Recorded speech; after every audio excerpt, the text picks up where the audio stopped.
What is going on, everyone? Welcome back to The World According to Briggs, a channel about the world. I'm not sure if the channel name gave that away or not. We mostly talk about the United States, but every so often we venture outside the US border. Today ain't one of those days. I've been getting a lot of requests for cheap land videos. People want to know where they could buy land that they call their own. No house, no mobile home, just the land. Most of the people that have requested this video want the land for things like farming, homesteading, or just living off the grid. Those who wish to live deliberately, as Thoreau put it. So how did we create this list? Well, we went to a few different real estate websites and looked up lots for sale. We had the websites list them lowest to highest and went from there. Now I'll tell you up front, some of these counties have multiple locations that they're trying to sell land at, but they're all around the same price and usually around the same location, so we'll only be doing like one entry per county. And we won't be sticking exactly to the prices in order. If we did that, this video would be about Arizona and New Mexico only. They have a lot of cheap land there that they're trying to unload, and some of it's been on the market for like 3 years, so yeah. Alright, let's see where you could buy some land, set up your very own homestead, tiny home, or Ted Kaczynski hut.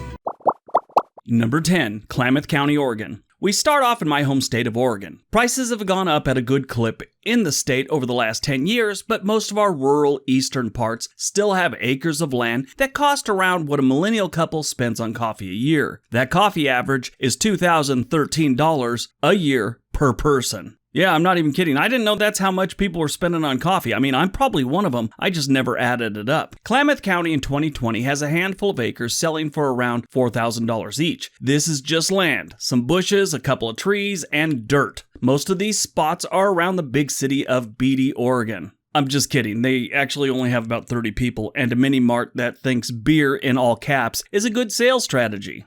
The land is nice, though. It's a nice part of the state. Number 9, Alamosa County, Colorado. Alamosa County is in southern Colorado, east of Durango, near the New Mexico border. I drove through the town of Alamosa many years ago. I don't remember the town. Must not have been very big back then. Oh, it's not even really big right now. But anyway, I was on my way to spend Thanksgiving with an army buddy and his family in a little town called Monte Vista, which is nice. That's a nice little town. It was a fun trip. I was around 21. I met his family, and it was weird. Every single one of his 7 cousins were all female and beautiful. All around 18 to 22-ish too. It's like they made these girls in a lab. It was amazing. Anyway, you can buy an acre to an acre and a half for about $3,500 in Alamosa County. Those would be flat, scrub brush kind of lands. If you want to go east past Fort Garland and into the mountains a bit, you can get some wooded property in the mountains for around $4,000, $4,200, somewhere in there. And it's not a bad place to live, the whole county and past Fort Garland. You have the Great Sand Dunes National Park to the north and the Rio Grande National Park to the west. It's a nice part of Colorado. A lot of scrub brush and stuff like that type land, but it's nice. Number 8, Mojave County, Arizona. Just east of Las Vegas, you have Mojave County, Arizona, and the land is cheap. I mean, less than $1,000 cheap. But you probably won't want those plots of land. The ones you might want are going for around $3,000, and they have plenty to choose from. There are a couple downsides of owning land here. First of all, it's hot as Hades here. It is hot. This is like one of the hottest places in the country, and Kingman, Arizona is in the county. If you've never been to Kingman, don't. I would rather purchase a chunk of land far outside of town, do all my shopping on Amazon, and never go into Kingman. That is a good life plan. Now, the good news is, if you buy any of these lots of land, you're near Vegas, so that's a plus. All the money you're saving on land, you can go blow it in a casino. If you're into hot weather and you want to do some homesteading under the sun, take a look at Mojave County. If you do take one of these chunks of land, make sure you buy plenty of sunblock and get some good solar panels to run that air conditioner. Like if you have a tiny house there, tiny homes can get hot if you're not careful. Number 7, Luna County, New Mexico. The exciting county of Luna. And there's nothing going on here. Yeah, that whole exciting thing, I made that up. There's absolutely nothing going on here. If you're looking for a place to park a tiny home and not be bothered, this is a good place to look at. The nearest town is Deming, which looks like a town where people store their dirt. I'm not kidding. This place has so many dirt lots. It's weird. I mean, nobody has grass. Well, some people do, but very few. And I understand it's the desert and it's hard to have grass in the desert, but it just looks like a dust bowl. Anyway, they have lots of all sizes, and the cheapest decent ones being around $2,200. That's it, $2,200, and you get an acre of land in New Mexico. If you like water, I wouldn't advise moving here. because they have none. There's no water anywhere around, no lakes, no rivers, no nothing. You're going to have to be going into Deming to get all your water. But if solitude, quiet, and stargazing is your thing, call a real estate agent around Deming, or I don't know if Deming has any real estate agents. Number 6, the Kenai Peninsula County, Alaska. Finally, we're getting into some of the land that I would actually look at. The Kenai Peninsula in Alaska is beautiful and very inexpensive at times. This place has all the water you're gonna need, and if you have a little bit of an outdoor skill, you could live off the land in the Kenai Peninsula. You could also become food for a bear, so keep that in mind, but really, you have a better chance of being killed by a moose, so keep that one in mind. I mean, that's humiliating. It's one thing to be eaten by a super predator like a grizzly, but, when your friends start passing around the rumor you're trying to drop a deuce in the woods and you got trampled by a moose, that's not a cool story. Anyway, you can get an acre for about $1,900 here. They have a lot of wild areas on the Kenai Peninsula, so when these sales do pop up, they're normally a mile or two from the nearest city. So it's a lot of travel you got to go through to get supplies if you're not actually living off the land. But if you want to park a tiny home or a trailer or something like that, build a log frickin' cabin, this is one of the best places to do it, in my opinion. Number 5, Gordon County, Georgia.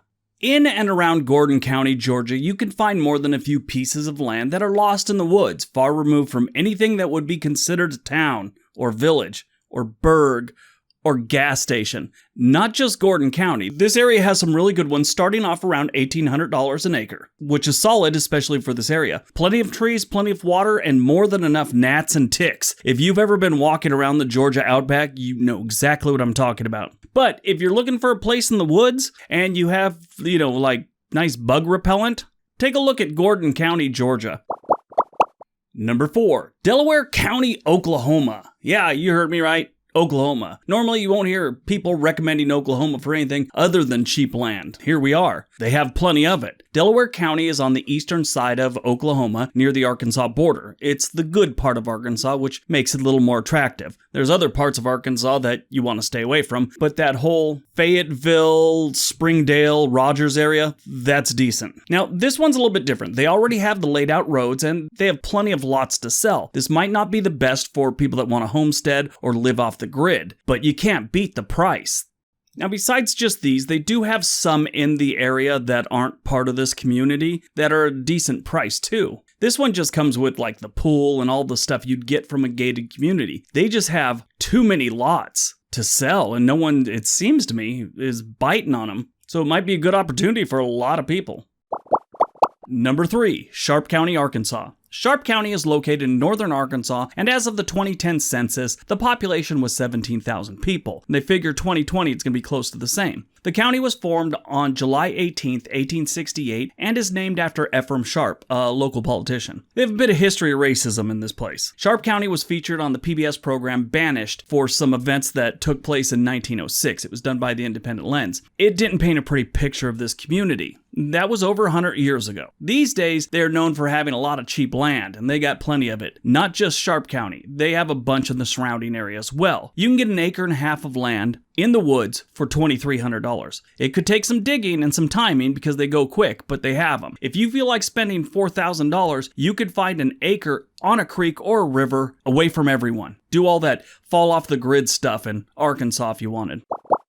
Number 2, Iron County, Utah. Iron County is out in the middle of frickin' nowhere. As of the 2010 census, the population was 46,000 residents. That's for the whole county. This isn't a city. Iron County is right on the border with Nevada and just north of St. George, Utah. This is another BYOW. Bring your own water. There is none here. If you need to find water, invite me out, give me a set of golf clubs, and I'll find some water for you. But the good news is they have really cheap land and petroglyphs, from different periods carved into some of the rocks out there. It's really neat. You can get an acre out here for $1,000. If you really want to fall off the grid, this is your place. The only people you're ever going to see out here is probably NASA training people for Mars, because this closely resembles Mars. But at least you're off the grid. And number 1. Navajo County, Arizona. Winslow, Arizona is in Navajo County, and that's about the most interesting thing I can tell you about this place. Winslow, Arizona was made famous by the Eagles song Take It Easy. There isn't much else to this area other than the cheap land. There is one of those little towns just east of Winslow called Sun Valley. It's one of those places that they laid down all the grid like they were going to put down the roads and get everything going, and it never took off. There's maybe 6 or 7 people that have put up houses there. That means you could pick up a 1 1/4 acre plot of land for $1,000. That's dirt cheap. And that's good that it's dirt cheap because that's pretty much all you're buying. It doesn't even have really scrub brush or anything like that. Great place for a tiny home. Again, there might be water out there might not be. I couldn't find any details on it, but I doubt it. All right, so that is today's list. I hope you guys enjoyed it. I know a lot of people have been asking about this one. They ask about tiny homes. They ask about homesteading. Now, I don't have all the details whether you can put up a tiny home on these, but I know more and more communities are letting people put up tiny homes, so chances are you can. Homesteading, that's a different thing. That goes way in depth. Do your research, learn about homesteading, and see if you can do it in some of these places. These are the places you can get the cheapest land. I will leave you some resource links if it's something you want to look up in the description below, like one I use called Land Watch. That's a good website. And there's Zillow and all those other things that you could find stuff on. But I'll leave some links below so you could do your own research. I'm just giving you an idea where they're at. Don't, email me and ask me if I could help you get in touch with the city officials. That's not what I do. One guy even asked me if I'd help him fill out the paperwork to get some property. It's, again, not what I do. Anyway, so yeah, I'll leave you all the stuff below. Don't forget all the other links here. Subscribe if you haven't. Give the video a big thumbs up if you liked it. Everybody have a great day. Be nice to each other.